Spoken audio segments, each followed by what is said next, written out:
Tonight, the White House revives a threat after the audacious raid in Venezuela.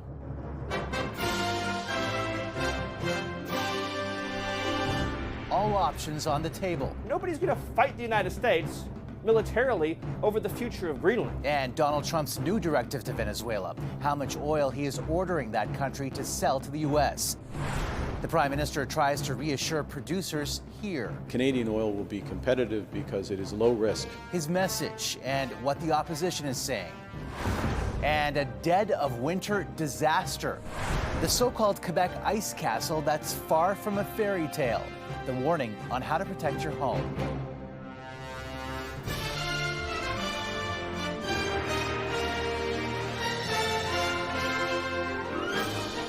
CTV National News with Omar Sachedina.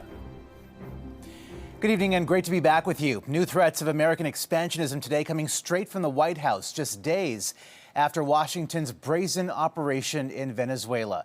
Late tonight, Donald Trump revealing how many millions of barrels of oil Venezuela will sell to the U.S., at what price, and asserting full control of the financial proceeds. Earlier today, the Prime Minister weighing in on what the raid means for Canada's oil industry. We have lots to get to, starting with CTV's Washington Bureau Chief Joy Malbon.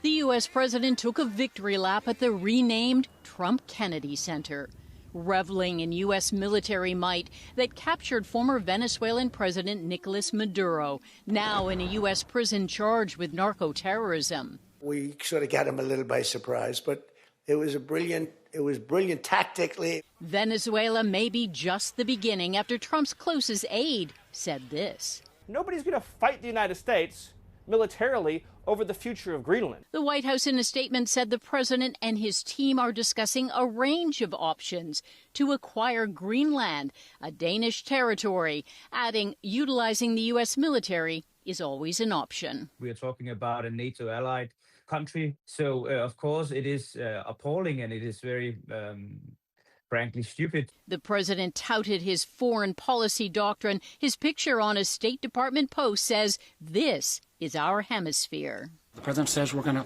control Venezuela and that American taxpayers aren't going to have to pay a dime. Well, last time a president made that promise was when he invaded Iraq. Tensions still high in Venezuela after gunfire erupted overnight. Armed military police patrolling the streets, arresting anyone supporting Trump's military strike. What he has done, as I said, is historic.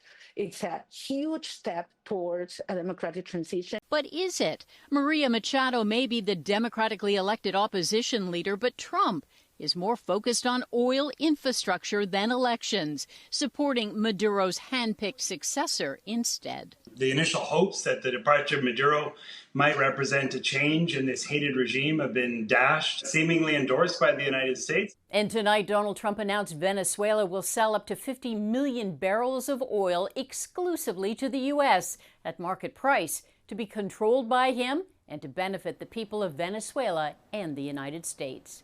Omar? Joy Malbon in Washington tonight. Joy, thank you. Venezuela has the world's largest oil reserves that could potentially lead to a surge of supply on global markets someday. But the Prime Minister played down concerns that could impact Canada's ability to sell its product. CTV's Rachel Aiello explains.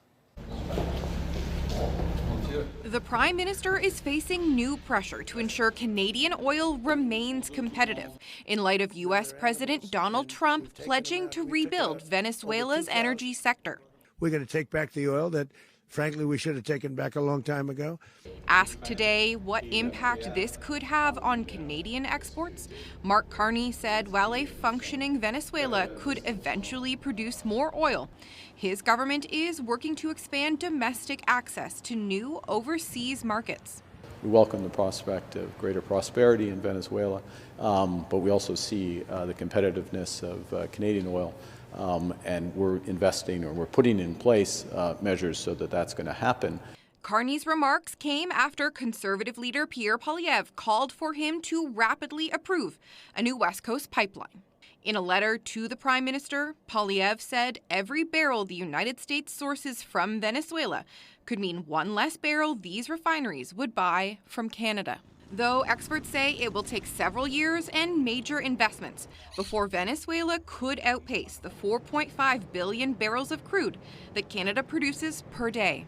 So while there's certainly potential to change the kind of medium to long-term oil market, it's still a less favorable place to do business in Canada. Alberta Premier Danielle Smith says the events in Venezuela emphasize the need to reach new buyers with new pipelines, while BC Premier David Eby said today he disagrees. Omar? All right, Rachel, thank you. Back to those threats directed towards Greenland, Danish territory. Mark Carney had this to say ahead of a meeting with Denmark's Prime Minister. The future of Greenland and Denmark are decided solely by the people of Denmark. In Greenland, we know that. Mark Carney added Canada's Foreign Affairs Minister and the Governor General will visit Greenland next month to open a new Canadian consulate. That meeting took place in Paris, where the Prime Minister met with Ukraine's allies, pushing for a potential peace deal with Russia. Both the UK and France agreed to deploy troops to guarantee Ukraine's post-war security. CTV's senior political correspondent Michael Couture on Canada's pitch. Ahead of the meeting hosted by French President Emmanuel Macron, Prime Minister Mark Carney said the goal was to finalize security guarantees for Ukraine. World leaders were joined by representatives from the U.S., hoping to build on the momentum towards peace. Our main objective is to finalize the security guarantees amongst ourselves which create the possibility of a just and lasting peace for Ukraine. The meeting brought together more than 30 world leaders who make up the Coalition of the Willing. They agreed to participate in a U.S.-led ceasefire monitoring and verification mechanism, long-term support for Ukraine's armed forces, plus a multinational force to backstop Ukraine's military. There was also agreement on finalizing binding commitments to support Ukraine in the event that Russia breaks the ceasefire. And the countries agreed to deepen long-term defense cooperation with Ukraine. Following a ceasefire, the UK and France will establish military hubs across Ukraine and build protected facilities for weapons and military equipment to support Ukraine's defensive needs. Canada's contribution could include troops on the ground as part of that multilateral backstop, something the government is ramping up for. The largest military buildup in generations, coming over the course of the next 5 years, an additional $80 billion of investment, in part because of issues like this. U.S. buy-in is key to any plan succeeding, and President Trump's envoy is supportive of this one. We think we're largely finished with security protocols, which are important so that the people of Ukraine know that when this ends, it ends forever. Regardless of the result of today's meeting, nothing can be put into place until there is a ceasefire. Prime Minister Carney reiterated the final elements of that need to be negotiated between the U.S., Ukraine, and Russia. Michael Couture, CTV News, Paris.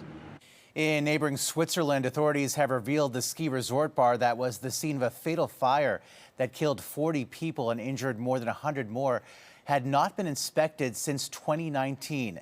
The mayor of the resort town could not explain why and accepted responsibility. He added that sparklers, which are believed to have caused the deadly fire, will now be banned at local establishments, and inspections will now be held at all 128 venues in the area.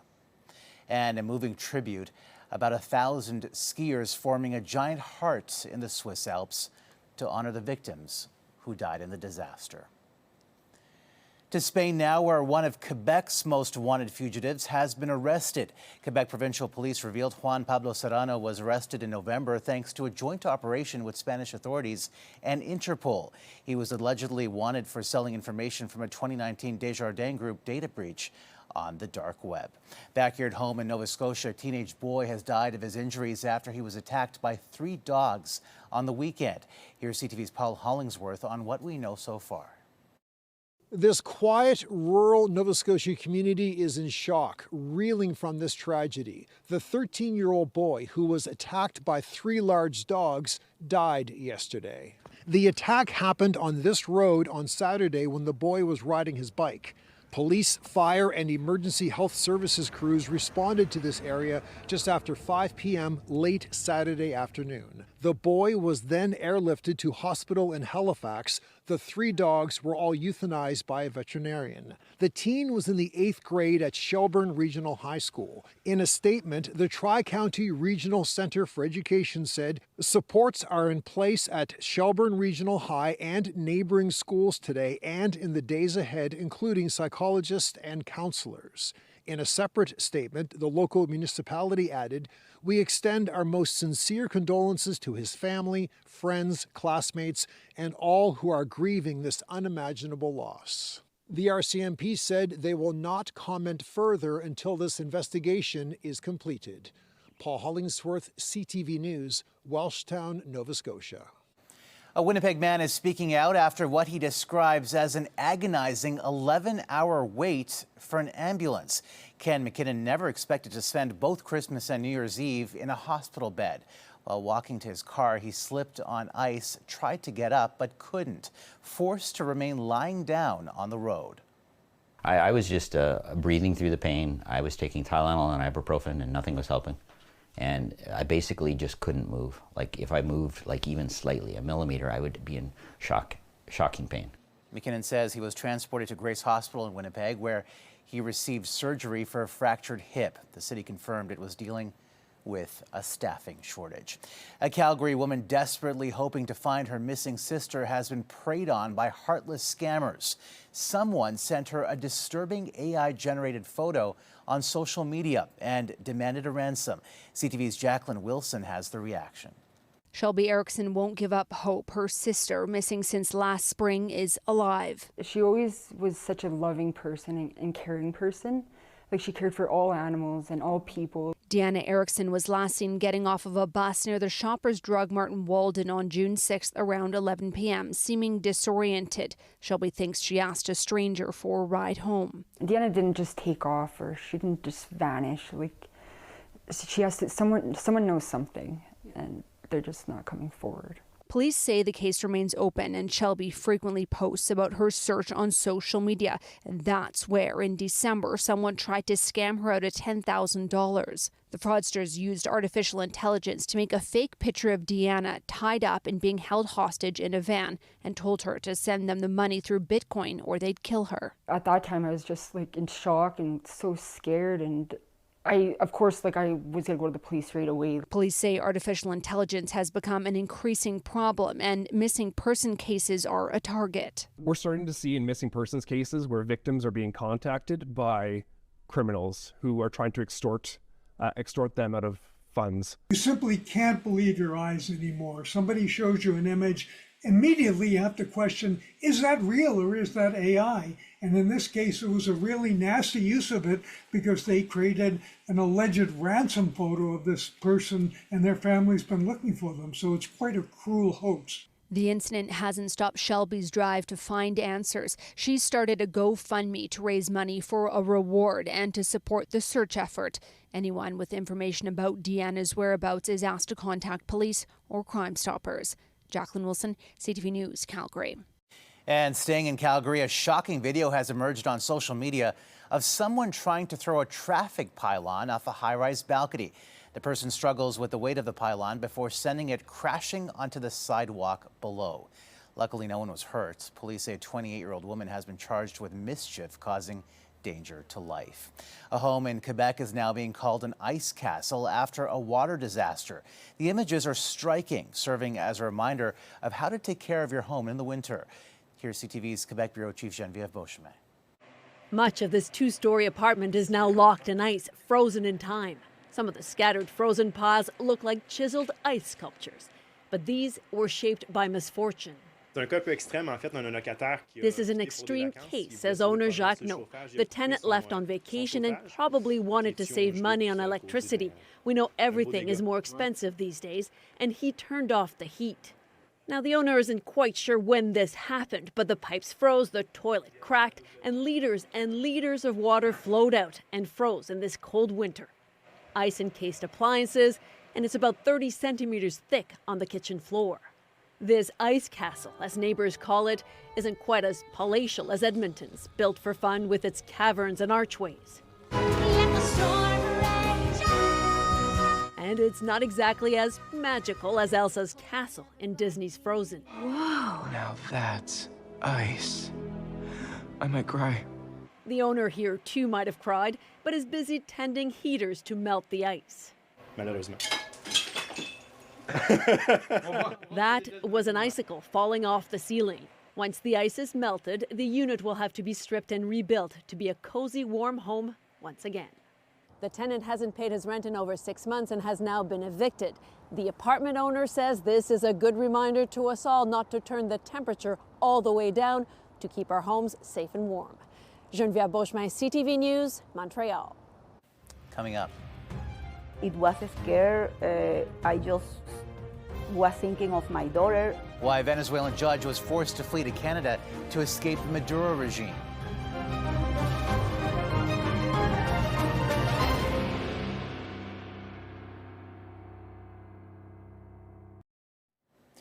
Venezuelans here in Canada are continuing to react to the audacious military action by the United States. CTV's Heather Wright sat down with a woman who was forced to flee the Maduro regime for her thoughts on what's next for her home country. The fall of Nicolas Maduro over the weekend is something Relenis Tovar is still trying to wrap her head around. Oh my God, I can't believe it.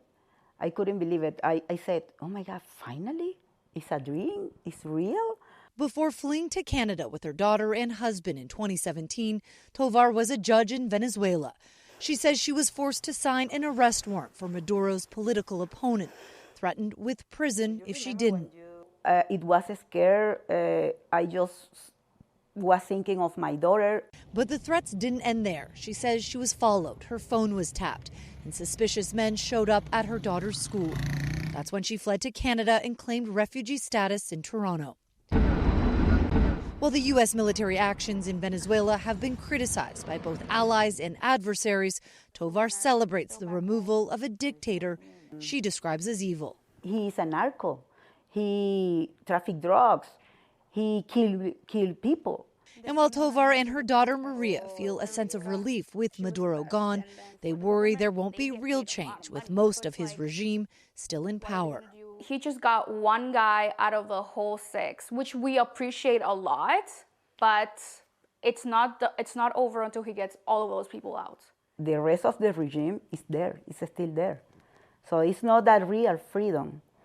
Maybe we are start to taste the freedom, but it's not the real freedom yet. And so for many Venezuelans living abroad, now is a waiting game for political stability, security, and the rebuilding of infrastructure, which could take years. Heather Wright, CTV News, Toronto. Protesters clashed with security forces in Tehran's Grand Bazaar as demonstrations in Iran continue. Large-scale protests began last week over the plunging value of Iran's currency and soaring inflation. At least 35 people have now been killed in demonstrations across the country. While authorities have said the protests are legitimate, they have been met with confrontations and tear gas. Still ahead, the post-holiday decline in worker happiness. What's driving the dip and what to do differently?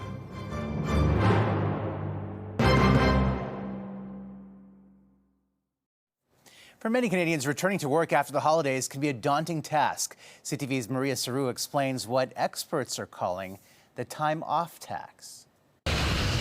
Office doors swing open and supply boxes are carried in. For some workers, this first week back on the job isn't exactly slow and steady. It feels like there's a sprint when we return to work. According to the newest numbers from ADP Canada's Happiness at Work Index, just under a third of employees took all their vacation time in 2025. And those who did take a week off reported spending nearly 17 extra hours on average prepping or catching up.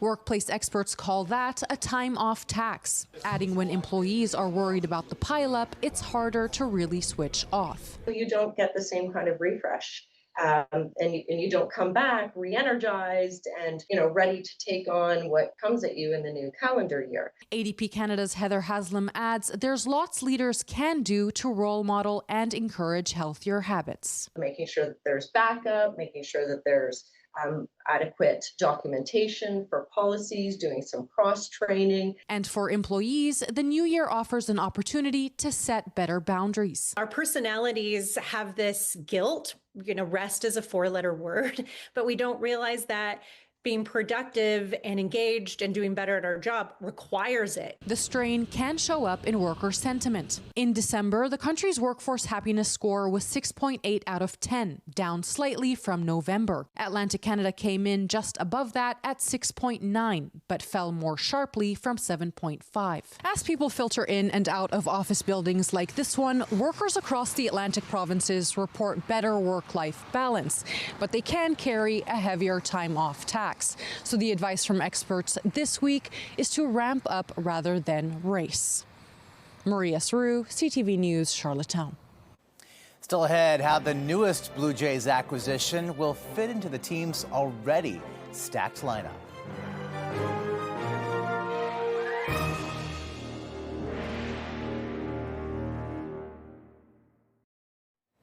The Toronto Blue Jays unveiled their new $60 million player, Japanese slugger Kazuma Okamoto, and it didn't take long for him to hit it off with fans. Here's CTV's Rahim Ladhani. Hello everyone, my name is Kazuma Okamoto. I am very happy to join Blue Jays. I will work hard every day and do my best for the team. Inking a 4-year deal, Kazuma Okamoto is a proven power hitter and known as a versatile defender who can play multiple positions. The 29-year-old was a star player in Japan and is making the move to a Blue Jays team that was 2 outs away from a World Series title last season. And Okamoto says it was the postseason run that showcased the city of Toronto in a unique way. He was very impressed to see how the fans cheered loudly and how much there's so much love for the Blue Jays. To give you some insight into Okamoto's personality, he said that when making this decision, he put all 30 MLB logos in front of his daughter, and she picked the Blue Jays. Inside the Jays shop, Japanese media are already closely following the newly signed star and say Toronto's economy will also likely benefit from Okamoto's presence.